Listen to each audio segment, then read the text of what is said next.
In the heart of Nairobi, the air was thick with defiance on June 25, 2024.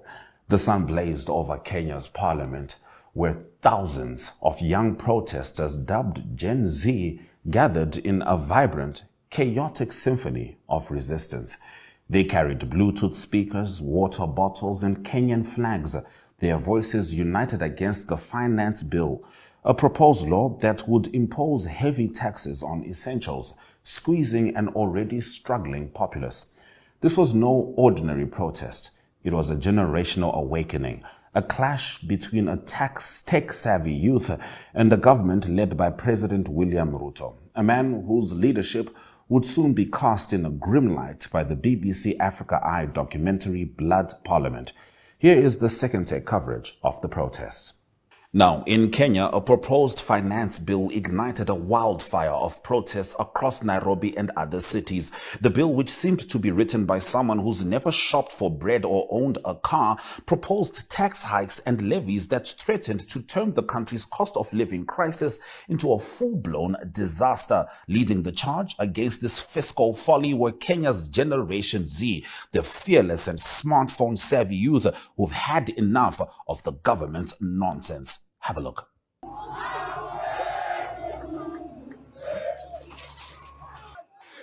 This bill, we can't let it pass. We want to reject it completely, and that's why we're here. It's our duty to protest against the bill.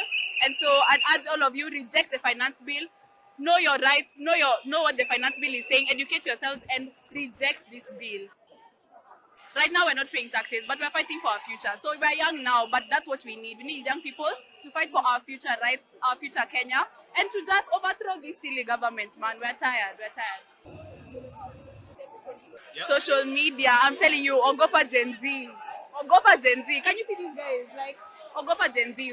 Twitter, TikTok, Instagram, everywhere online. Nobody came and paid nobody. We just came because we're passionate about this cause, and we want to reject that bill.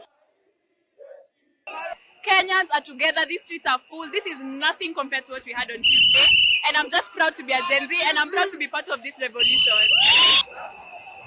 This bill was a disaster. This bill is assuming that the Kenyans' tax rate should move to a higher rate regime, which is not comfortable for this country at all. Tumeambiwa yataondolewa, lakini sababu za msingi za kuuliza kwa nini. Thank you, Honorable Speaker. From the very onset, allow me to... Let's talk about the African Gen Z. See, they are different, and William Ruto is finding out how. See, Gen Z Africans are a force to be reckoned with, uniquely blending digital savvy with a fearless spirit untethered by the shadows of past political fears. Unlike their predecessors, who often navigated the murky waters of repression and censorship, this generation is emboldened by the connectivity and global perspective that the internet provides.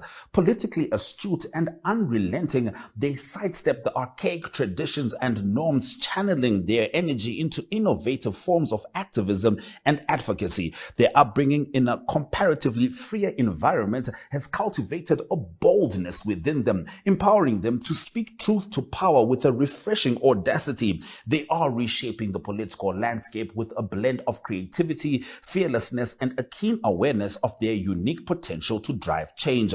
The protests were a blend of the modern and the traditional. Young citizens chanted anti-government slogans, waved placards, and in a distinctly 21st century twist, filmed the clashes with police on their smartphones, posting the footage online. The hashtag Occupy Parliament trended, turning the protests into a viral sensation. In a rare twist of fate, it worked. By Thursday afternoon, the government threw in the towel, announcing it would ditch many of the bill's most hated provisions.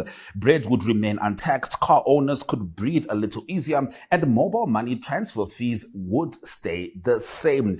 It's almost like the government remembered that starving and immobile citizens are bad for business. For the youth of Kenya, this victory was a sweet moment of vindication. It showed that organized, tech-savvy activism criticism could make the government actually listen, even if it's just long enough to realize they're about to spark a revolution. So for now, the bread stays affordable, the cars keep running, and the government has one less excuse to siphon off taxpayer money.